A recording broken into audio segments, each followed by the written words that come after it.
আমার শাশুড়ি মা জানি না পারি না নেইকো ঘরে এই ৩ কথাতে কার্য সারেন। নতুন বিয়ে হয়ে আসা ২-১ দিনের মধ্যেই আমি এগুলো খুব লক্ষ্য করেছিলাম। তখন খুব হাসি পেয়েছিল। ভেবেছিলাম আমি কি বোকা যে সব কিছু পারি না বলবো। সেই ৭ম শ্রেণীতে পড়ার সময় থেকে রান্না করতে পারি, বাসন মাজা থেকে সেলাই ফোড়ন সবইতেই পটু। এমনকি লাইট লাগানো থেকে বাথরুমের কল খারাপ সারানোর মিস্ত্রিও আমি। এ হেন কর্মবীর আমি ন্যাকা বোকা সেজে কিছু পারি না বলতে প্রবলেম বাধে। আমার বিয়ের খাটের মধ্যে ২টো লাইট লাগানোর ব্যবস্থা ছিল। বাড়িতে ইলেকট্রিক মিস্ত্রি ডাকা হলো। কিছুক্ষণ চেষ্টায় সে না পেরে পালালো। আমিও সঙ্গে সঙ্গে বীরদর্পে আমার বরকে বললাম, আমাকে দাও, আমি লাগিয়ে দিচ্ছি। বেশ কিছু লোকজন দাঁড়িয়ে দাঁড়িয়ে দেখল। বাড়ির বউ কত পারে। বরের তো বুকের ছাতিও ফুলে দ্বিগুণ। উফ, কি বউ পেয়েছি। পরবর্তী সময়ে সেই সব পারা আমিত্বটাই আমার জীবনের সবথেকে বড় শত্রু। সে সব একাই পারে। সেই থেকে শুরু, ধীরে ধীরে সব পারার লিস্টে যোগ হয়েছে। গাড়ি চালানো থেকে বাজার দোকান, সফটওয়্যার থেকে হার্ডওয়্যার, কার্যত জুতো সেলাই থেকে চণ্ডী। কালের গতিতে বয়স থাবা বসিয়েছে। সবাই ভেবে নিয়েছে ও সব পারে। রোদে জলে ঠান্ডায় আগুনে সব অবস্থায় সব কিছু করতে পারে। তাই আরও কাজ চাপিয়েছি।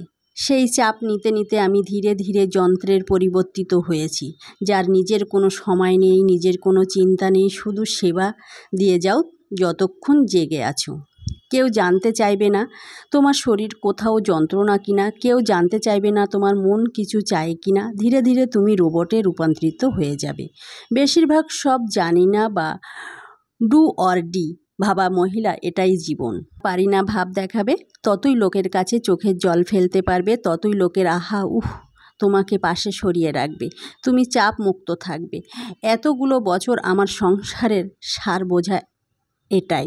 না না না, আমি কিছু পারি না, আমি অসুস্থ, আমার বুদ্ধি কম, ভারী জিনিস তোলা ডাক্তারের বারণ, রান্না করলে আমার মাথা ধরে, আমি যা রাঁধি কেউ মুখে তুলতে পারবে না, বাসন মাজলে আমার হাতের নেল পলিশ উঠে যায়, ঘর মুছলে কোমরে ব্যথা করে, আগুন আমার খুব ভয় পায়, গাড়ি চালাতে আরও ভয়, ইলেকট্রিক জিনিসে আমি হাত দেই না, শখ খেয়েছি অনেকবার।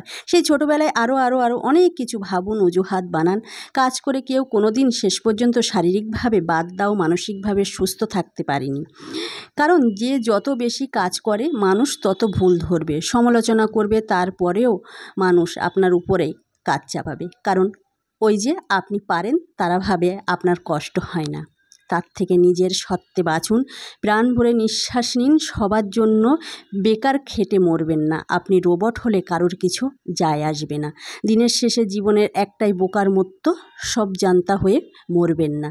নিজেকে ভালোবাসুন, যতটুকু ক্ষমতায় কুলাবে ততটুকু করুন। আমসত্ত্ব দিয়েছিলাম, সেটাকে পিস পিস করে এবার বয়েমে ভরে ফ্রিজের মধ্যে দিয়ে দেবো। হ্যালো এভরিওয়ান, সবাই কেমন আছেন? আশা করি সবাই ভালো আছেন। প্রতিদিনের ন্যায় আজও একটা ভিডিও নিয়ে চলে আসলাম আপনাদের সাথে। যদি ভিডিও ভালো লাগে লাইক দিয়ে পাশে থাকবেন, আর কে কোথা থেকে দেখছেন কমেন্টে অবশ্যই জানাবেন।